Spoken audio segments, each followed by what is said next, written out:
So when you get into the car and you want to drive, the first thing you do is that make sure you're comfortable. So you adjust the driver's seat to a position that you'll be able to reach the pedals properly without struggling. Just make sure that you're able to operate the pedals in a comfortable position. Adjust your seat, make sure the back is properly adjusted, yeah, so that you sit upright, yeah, or you sit in a position that you feel you're more comfortable. Then you should be able to steer the car comfortably. So there are some people who will drive the car this way. No, it is not necessary to slump over the steering wheel. You're supposed to be in a position that is comfortable. You're those people who are used to bringing the steering wheel very, or rather the seat very close to the steering. This is a very dangerous position, because in case of an impact, the airbag might hurt you, and also the steering, as you can see, it is almost at my stomach, so the impact might cause serious injury in your abdomen area, because you're too close to the steering wheel, and even the safety belt will not be helpful because you're too close to the steering wheel. So just make sure you are in a position in between, not far away from the pedals and the steering wheel, and not close to the steering, not too close to the steering wheel. Number 2, your safety belt. Ensure that you put your safety belt. Adjust yourself, your seat, to a comfortable position to reach the pedals and the steering wheel comfortably, and put on your safety belt.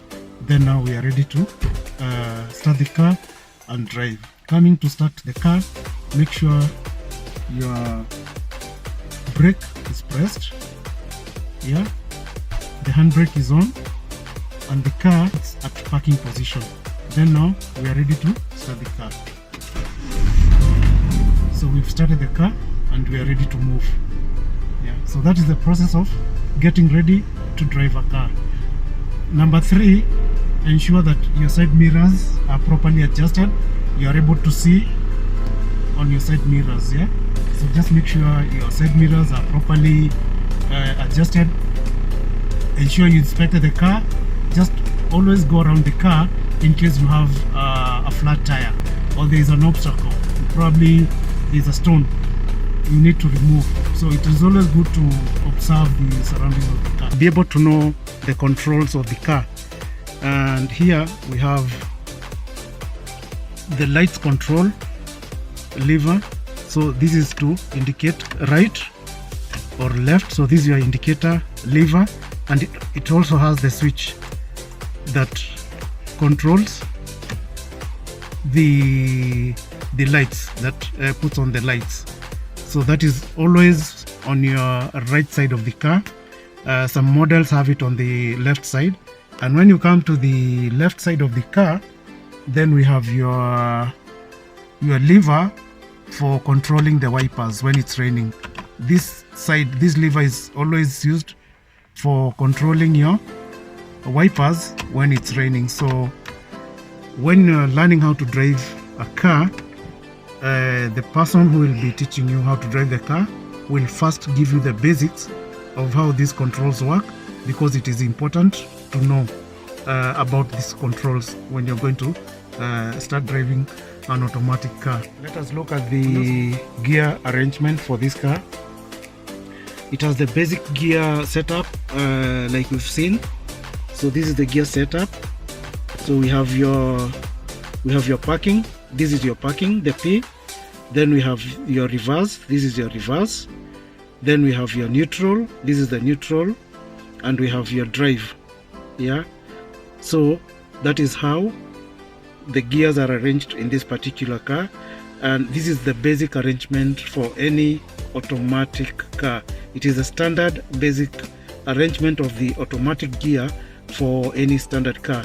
Then we have the gear lever. This is the gear lever of this car, and like we've explained, on the gear lever it has a button, and this button helps the car to shift from the parking position or from any position in regard to the other gears. And for this particular car, this is the button. this is the button. So in fact, when you're shifting the gear from neutral to reverse, you must press this button down so that the car can engage. The other thing you must note is that the gears will not engage when the car is off. So the car has to be running for the gear lever to move. Yeah, and you must have pressed down your brake pedal, because the brake pedal in an automatic car acts as a brake and also as the clutch. So it aids in shifting of the gears as well. So if you've not pressed the brake and the car is running, the gears will not shift. That is a safety measure to ensure that you do not by mistake engage the gear when the engine is running and it starts to drive off when you're not prepared. So this is the arrangement of the gears in this particular car. Pressing the button, this button, for allowing you to shift the gears. So you must press the button and engage your car to the position you want. So we want to drive forward, so we've engaged the drive gear.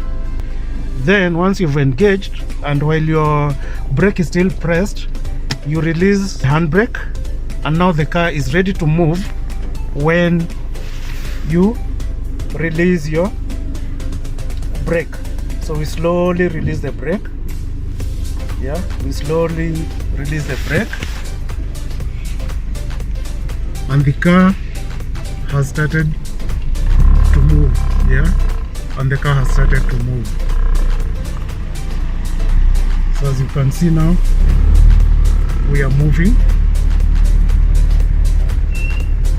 The car is at drive and we are now moving. Yeah, so that's how to drive an automatic car.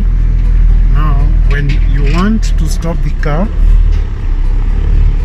you press your brake and the car will stop. So we want to reverse the car. So from drive, we need to engage reverse. So you'll press down the button. It's either on top or on the side of the gear lever. Bring the car to neutral. So the car is now reversing.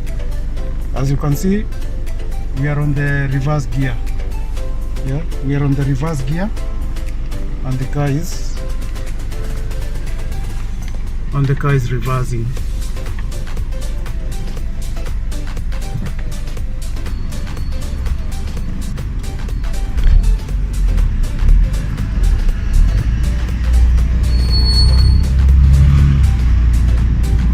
So we are now on the highway and the car is in drive, so you don't have to do anything else.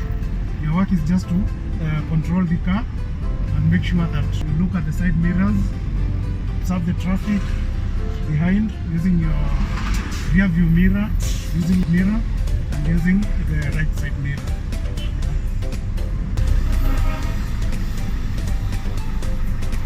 In a traffic jam, you just press the brake if it's moving, and then you release the brake and start moving.